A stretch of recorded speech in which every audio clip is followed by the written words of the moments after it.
The March wind cut through downtown Philadelphia like a knife, carrying the last bitter breath of winter across the intersection where Sarah Williams stood with her 18-month-old twins strapped to her chest in a worn baby carrier.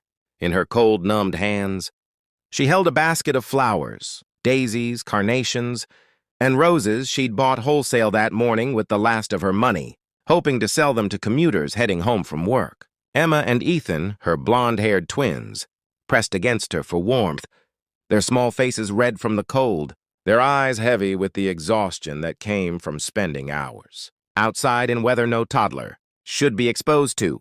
Sarah had dressed them in every piece of warm clothing they owned, layering their small bodies until they could barely move. But it wasn't enough. It was never enough. "Flowers! Fresh flowers!" Sarah called out, her voice hoarse from hours of shouting over traffic noise. $5 a bunch! Beautiful flowers! Commuters hurried past without making eye contact, their own lives too busy, their own problems too consuming to notice. The young woman with 2 babies, selling flowers in the cold. Some glanced at her with pity, others with judgment, making assumptions about her choices, her circumstances, her worthiness of help. Sarah was 24 years old, though she looked older, worn down by 2 years of single parenthood, poverty, and the constant grind of trying to survive. She'd been a college student once, studying nursing, planning a future. Then she'd gotten pregnant, and her boyfriend, the twins' father, had disappeared the moment he'd heard the news. Her parents, religious conservatives who'd made their expectations clear, had disowned her for getting pregnant out of wedlock. So Sarah had done what she had to do. She'd dropped out of school. She'd worked whatever jobs would hire a visibly pregnant woman. She'd given birth to twins in a charity hospital, alone except for a kind nurse who'd held her hand through the worst of it, and she'd been fighting to keep her head above water ever since. Daycare for twins cost more than she could earn at minimum wage jobs. The waiting list for subsidized childcare was 2 years long. Family support didn't exist. Government assistance covered some expenses, but never enough, and the bureaucracy was a nightmare to navigate while caring for 2 infants. So Sarah had gotten creative. She'd learned she could buy flowers wholesale and sell them at intersections during rush hour. On a good day, she could make $50 or $60, enough for diapers, formula, the cheapest groceries. On bad days, she made nothing and went home to their tiny studio. Apartment with unsold flowers wilting in her, basket and no money for dinner. Today was shaping up to be a bad day. She'd been out here for 3 hours and had sold exactly 2 bunches of flowers. $10. Not even enough to cover what she'd paid for the flowers wholesale, let alone feed her children. Emma started crying, a tired, hungry, cold cry that broke Sarah's heart. Ethan joined in, his small voice creating a chorus of misery that made passing commuters walk even faster, eager to escape the uncomfortable reminder of suffering. "Shh, babies, it's okay," Sarah murmured, bouncing slightly to soothe them. "We'll go home soon, just a little longer. Mama needs to sell a few more flowers and then we'll go somewhere warm." But the twins were past the point where bouncing and reassurance helped. They were cold and hungry and done with being outside. Their crying escalated and Sarah felt tears burning her own eyes. She was failing them. Every day, in 100 different ways, she was failing her children. A car horn made her jump. She'd unconsciously drifted too close to the curb, and a driver was gesturing angrily at her to move. Sarah stepped back, murmuring an apology the driver couldn't hear, clutching her flower basket tighter. That's when the black Mercedes pulled up to the curb directly in front of her and stopped. The car was the kind Sarah had only seen in magazines. Sleek, expensive, probably worth more than she'd earn in 5 years. The tinted window rolled down, revealing a man in his early 40s. Handsome in that polished way wealthy people often were, wearing a charcoal suit that probably cost more than Sarah's monthly rent. He was looking directly at her with an expression Sarah couldn't quite read. Not pity exactly, but something deeper. Recognition, perhaps. Understanding. "How much for all the flowers?" he asked, his voice carrying clearly despite the traffic noise. Sarah blinked, certain she'd misheard. "I'm sorry?" "All of them. Every flower in your basket." "How much?" Sarah looked down at her basket. She had at least 15 bunches left. At $5 each, that would be $75, more than she'd hoped to make all day. $75, she said hesitantly, waiting for him to laugh or drive away or reveal that this was some kind of cruel joke. Instead, he reached for his wallet and pulled out $100 bill. Keep the change, but I'd like to talk to you for a few minutes. Would you get in the car where it's warm? You and your babies look frozen. Every instinct Sarah had screamed that getting into a stranger's car was dangerous. But she looked at her twins. Emma's face was blotchy from crying. Ethan's lips looked almost blue despite his layers of clothing, and she made a decision. They needed warmth, even if just for a few minutes. Okay, she said quietly. The man got out of the car and came around to help her. Up close, Sarah could see he was older than she'd initially thought, probably mid-40s, with brown hair graying at the temples and kind eyes that held their own shadows of pain. I'm Michael Preston, he said, opening the back door. Let me help you with the babies. The name meant nothing to Sarah, but the way he carefully helped her maneuver the twins into the back seat suggested he'd done this before. The car's interior was blissfully warm, heated leather seats providing instant relief from the bitter wind. Michael returned to the driver's seat and turned to face her. My name is Michael Preston. I run Preston Holdings. We own real estate developments, some technology companies, various investments. I tell you this not to brag, but so you understand that I have resources and I'd like to help you. Sarah clutched her empty flower basket defensively. I don't want charity. I'm not offering charity, Michael said gently. I'm offering opportunity. But first, I'd like to hear your story. What's your name? And how did you end up selling flowers in the cold? With 2 babies strapped to your chest? Something in his tone, not judgment, not pity, but genuine interest, made Sarah's careful walls crack. And once she started talking, the story poured out. She told him about college, about the nursing program she'd loved, about getting pregnant and being abandoned by her boyfriend and disowned by her family, about trying to work while caring for twins, about the impossibility of affording childcare, about the bureaucratic nightmares of social services and the humiliation of food banks and the constant calculation of whether to buy diapers or groceries. I'm not lazy, Sarah said fiercely, tears streaming down her face. I work so hard, but it's never enough. The system is designed for failure. If I get a job that pays better, I lose assistance. If I work full-time, childcare costs more than I earn. If I go back to school, I can't work enough hours to pay rent. Every door I try leads nowhere, and meanwhile, my babies are suffering because I can't give them what they need. Michael listened without interrupting, his expression growing more serious as Sarah talked. When she finished, he was quiet for a long moment. 22 years ago, he finally said, I was standing on a street corner not far from here. Not with babies, but with a cardboard sign asking for help. I'd lost everything, my job, my apartment, my savings. I was 3 days from becoming completely homeless. Sarah stared at him, unable to reconcile this wealthy man in his expensive car with the image of homelessness. A woman stopped her car and offered me a job, Michael continued. Not charity, a job. She owned a cleaning company and needed someone to clean office buildings at night. It was minimum wage, hard work, and I was overqualified. I had an MBA, for God's sake. But I took it because I needed to survive. He paused. That woman was named Dorothy Chen. She didn't just give me a job. She mentored me. She introduced me to people in her network. She encouraged me to start my own business. She lent me seed money when I had a promising idea. And when I succeeded, she refused repayment. She said, pass it forward. When you see someone struggling the way you struggled, help them the way I helped you. Where is she now? Sarah asked softly. She died 5 years ago, Michael said, his voice thick with emotion. Cancer. But before she died, she made me promise to honor our agreement, to pass it forward. I've tried to do that through various foundations and programs, but honestly, those feel impersonal. This, meeting someone directly, helping in a way that's immediate and meaningful, this is what Dorothy would have wanted. He pulled a business card from his wallet and handed it to Sarah. Here's what I'm proposing. Preston Holdings has an on-site daycare center for employees' children. It's subsidized, high quality, and there are currently openings. I can get your twins enrolled immediately. Sarah's breath caught. I can't afford daycare. You're not listening, Michael said with a slight smile. I said subsidized. You'd pay on a sliding scale based on income. For someone in your situation, it would be essentially free until you're earning enough to contribute. But I'm not an employee, Sarah protested. Not yet, Michael agreed. But you were studying nursing, correct? We have a medical clinic on site that serves our employees. It's run by a nurse practitioner who's been telling me for months that she needs an assistant. The position requires someone to schedule appointments, handle basic first aid, keep records, stock supplies. It doesn't require a nursing degree, just someone smart, reliable, and interested in healthcare. Sarah felt hope rising, dangerous and intoxicating. Why would you do this for me? You don't know me.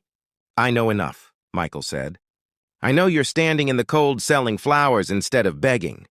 I know you're dressed poorly, but your children are bundled in every warm thing you own.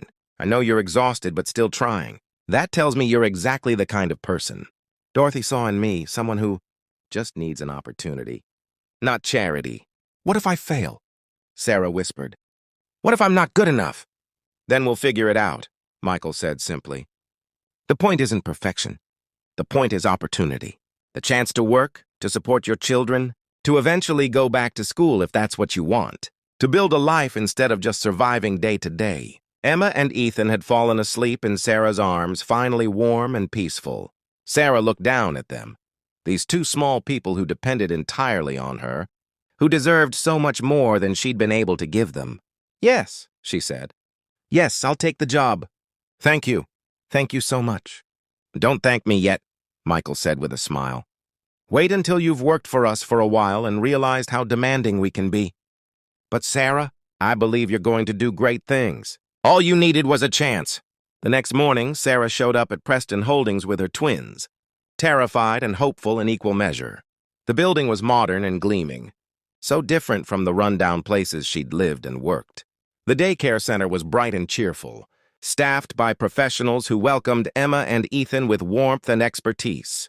The job itself was exactly as Michael had described, challenging but not overwhelming, important but with room for learning. Rachel, the nurse practitioner, was patient with Sarah's questions and impressed by her medical knowledge retained from her nursing studies. You're overqualified for this position, Rachel observed after the first week. Have you thought about finishing your degree?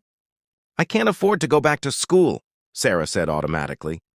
Preston Holdings has a tuition assistance program, Rachel replied. Employees who've been with us for 6 months can apply. It covers up to full tuition for degree programs related to their work. You're in healthcare. Nursing definitely qualifies. Sarah felt tears threatening. Every door she'd thought was closed seemed to be opening, one after another, revealing possibilities she'd stopped letting herself imagine. Over the following months, Sarah rebuilt her life. She enrolled in night classes at a community college, working toward her nursing degree. Emma and Ethan thrived in daycare, hitting developmental milestones. Sarah had worried they'd miss because of their difficult start.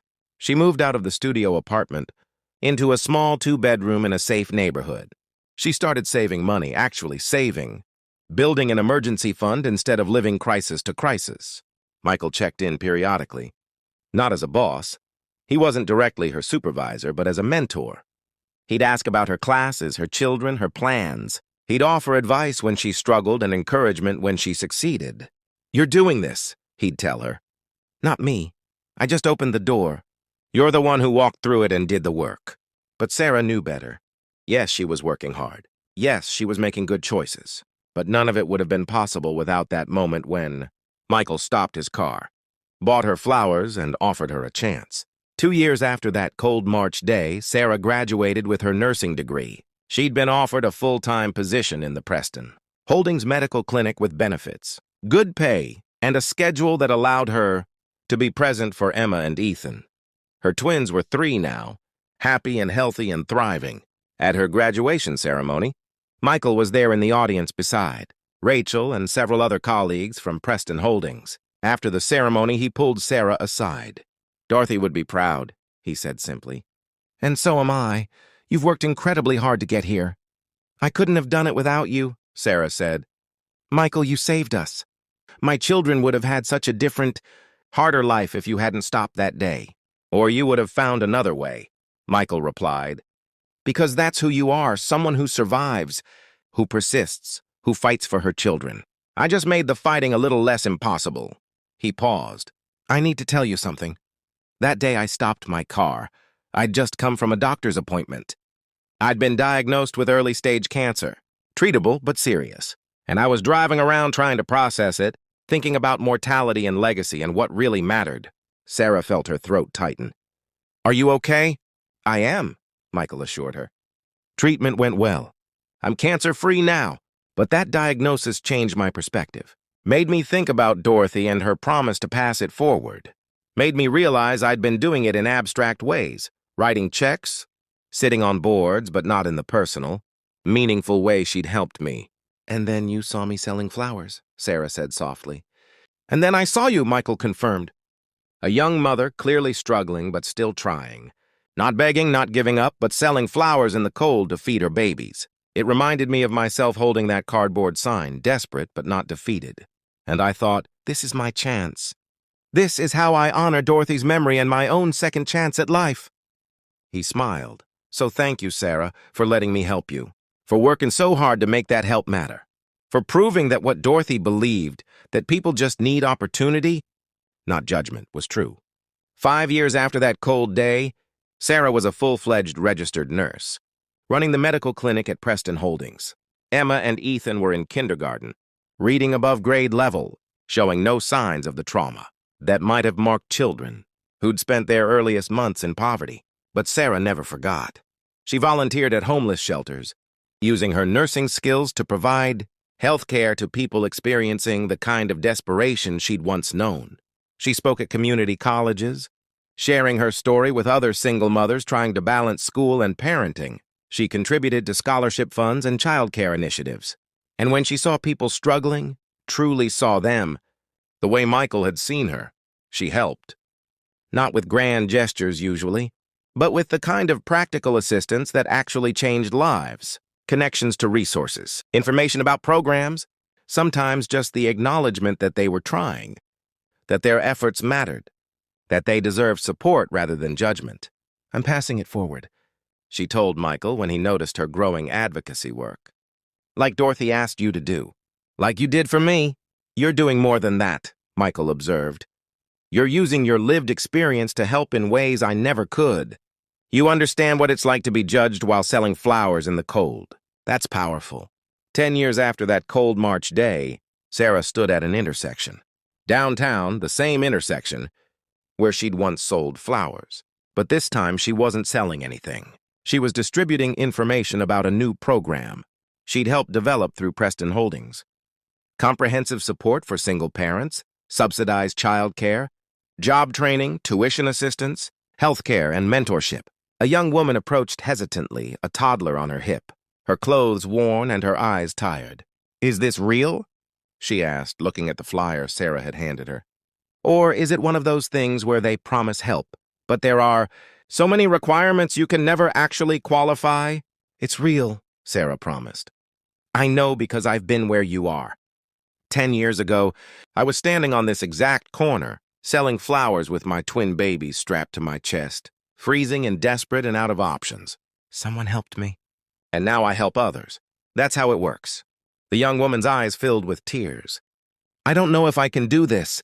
Go back to school, work, be a good mom. It feels impossible." "It is impossible to do alone," Sarah agreed. "That's why you're not going to do it alone. You're going to let us help you, the way someone helped me. And someday, when you're on your feet, you'll help someone else. That's the promise I'm asking you to make. Not to pay me back, but to pay it forward." "I promise," the woman whispered. Sarah gave her a hug, careful of the toddler between them, and thought about Michael and Dorothy and the chain of kindness that connected them all. One person helping another who helped another, creating ripples of change that spread farther than any single person could imagine. That evening, Sarah returned home to her small house. Not fancy, but safe and warm and filled with the sounds of her. Children doing homework and arguing about whose turn it was to set the table. Emma was 10 now, already talking about becoming a doctor. Ethan wanted to be a teacher. Both of them had grown up, hearing the story of the cold day when a billionaire stopped his car and changed their lives. "Mom," Emma said over dinner, "there's a kid in my class whose family is really struggling. Her dad lost his job and they might lose their house. Can we help them? Sarah,